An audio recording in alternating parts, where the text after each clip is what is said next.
numbers better than expected last time around. Probably not going to be enough to stop the IMF saying, look, you need to ease up.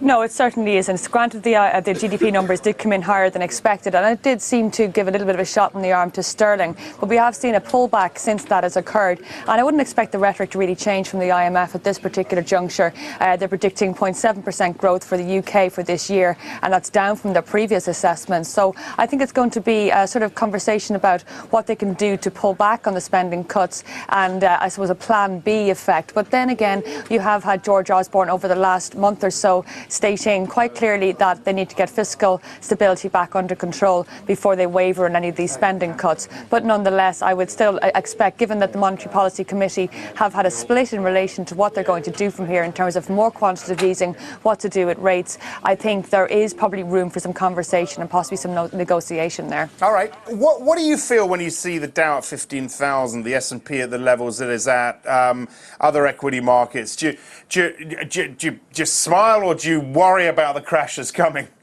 Well, it depends on whether I'm long or not, really, doesn't it? But are you long or not?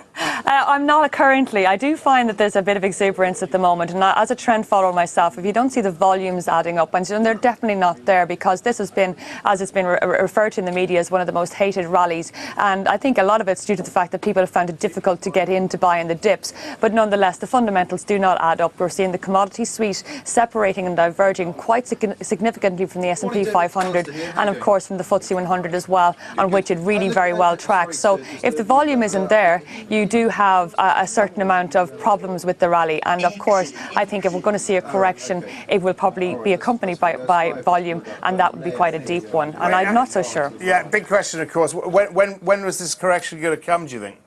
Well, I think what is holding the market up a little bit are these data numbers coming out of China, which seem to be giving, I suppose, an incorrect view of what exactly is going on in the economy.